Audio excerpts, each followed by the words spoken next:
Assalamualaikum warahmatullahi wabarakatuh. Perkenalkan, nama saya Sultiana Sakinah, NIM 1914010115. Di sini saya akan menjelaskan sedikit mengenai ide yang saya punya. Adapun judulnya yaitu implementasi algoritma Regendale pada perlindungan login website audit dalam pengukuran maturity level menggunakan COVID 2019 pada Pusat Sistem Informasi Universitas Muria Kudus atau UMK. Adapun latar belakangnya yaitu keamanan login yang belum maksimal sehingga beberapa orang dapat melakukan perubahan atau pengeditan, penambahan atau pengurangan, dan lain-lain. Oleh sebab itu, diperlukan suatu keamanan dalam proses login agar data-data hanya bisa dibuka oleh user yang memiliki akses. Algoritma Regendale itu termasuk dalam jenis algoritma kriptografi yang sifatnya simetri dan cipher block. Dengan demikian, algoritma ini mempergunakan kunci yang sama saat proses enkripsi dan proses deskripsi, serta masukan dan keluarannya berupa blok dalam jumlah bit tertentu. Regendale mendukung berbagai variasi ukuran blok dan kunci yang akan digunakan. Namun, Regendale mempunyai ukuran blok dan kunci yang tetap sebesar 128, 192, 256 bit. Pemilihan ukuran blok data dan kunci akan menentukan jumlah proses yang harus dilalui untuk proses enkripsi dan deskripsi. Blok-blok data, masukan, dan kunci dioperasikan dalam bentuk array. Setiap anggota array sebelum menghasilkan keluaran ciphertext dinamakan dengan state. Setiap state akan mengalami proses yang secara garis besar terdiri dari 4 tahap, yaitu add round key, subbyte, shift rows, dan mix column. Kemudian kita akan melihat cara kerja algoritma Regendale. Di sebelah kanan ada proses enkripsi. Di sini kita bisa lihat mulai, kemudian menu admin, kemudian data user dan password. Pada saat membuat user dan password baru, data akan di-encrypt. Proses encrypt dimulai dengan add round key atau kalimat plus kunci, kemudian membuat operasi subbyte dari sbox, kemudian shift row dengan cara memindahkan baris-baris dalam kolom, kemudian mix column atau mix matrix dalam bentuk byte. Kemudian hasil mix column pertama menghasilkan schedule, kemudian di add round key. Langkah add round key sampai mix column diproses sebanyak 9 kali putaran. Subbyte dengan membangkitkan kunci yang selanjutnya. Kemudian shift row. Kemudian add round key tanpa mix column. Keluarannya berupa heksadesimal. Setelah proses enkripsi berhasil, maka data user dan password akan disimpan ke database untuk dilakukan pemanggilan pada saat proses deskripsi. Kemudian di sebelah kanan kita bisa melihat proses deskripsinya. Dimulai dari menu login ditampilkan, kemudian input user dan password yang dicocokkan dengan database. Kemudian dilanjutkan tahapan deskripsi yang dimulai dengan masukan heksadesimal 32 bit. Dibagi menjadi 2, yaitu 16 tambah 16 split. Kemudian membangkitkan key pertama jadi key yang terakhir. Kemudian di add round key terakhir, kemudian invert shift row, kemudian invert subbyte, kemudian invert sbox, kemudian add round key, kemudian invert mix column, kemudian invert shift row, kemudian invert subbyte.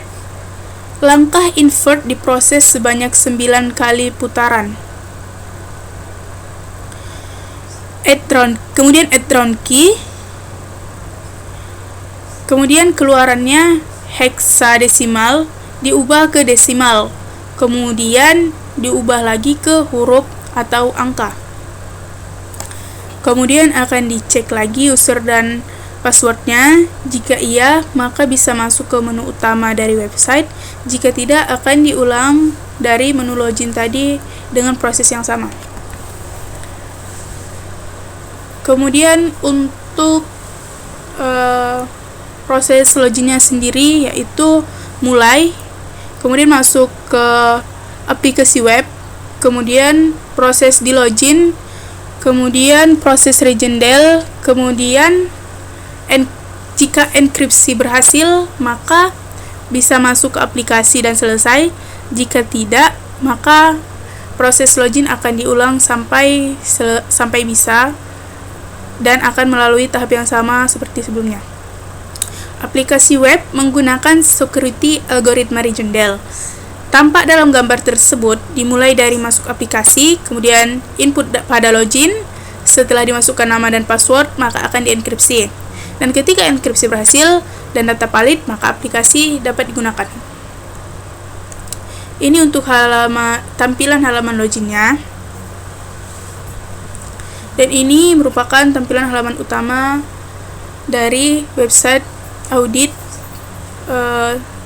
tata kelola teknologi informasi menggunakan framework COVID 2019 pada Pusat Sistem Informasi Universitas Muria Kudus. Di sini ada beberapa fitur, yaitu yang pertama dashboard. Dashboard menampilkan halaman utama atau mengenai tujuan dari website ini sendiri. Kemudian input. Input ini merupakan suatu wadah di mana para auditor-auditor memasukkan data-data yang ditemukan langsung di lapangan, baik itu melalui observasi, baik itu melalui wawancara, ataupun studi literatur lainnya. Kemudian proses. Pada proses di sini, ketika melakukan pengukuran dari maturity level atau tingkat kematangan dari PSI Universitas Muria Kudus, ada 3 prosesnya. Yang pertama enterprise goals, kemudian alignment goals, kemudian domain process. Pada enterprise goals ini, tujuan dari Universitas Muria Kudus itu sendiri akan dibandingkan dengan tujuan perusahaan. Setelah selesai dibandingkan, maka akan dilakukan pemetaan antara pemetaan tujuan perusahaan. Setelah itu masuk ke alignment goals, yaitu proses penyelarasan tujuan. Kemudian domain proses, yang mana di sini akan dipilih domain-domain yang akan digunakan dalam proses audit.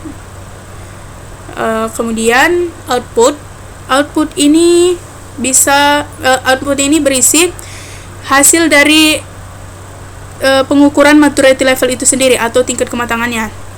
Jadi pada output, setelah data dikumpulkan dan setelah dipilih domain-domain yang akan digunakan, maka tingkat kematangan dari proses audit ini akan ditampilkan di output. Dan dari output ini kita bisa melihat bagaimana keadaan dari tata kelola teknologi informasi pusat sistem informasi di Universitas Muria Kudus. Dan kita juga bisa melihat keadaannya, apakah sudah memenuhi atau tidak.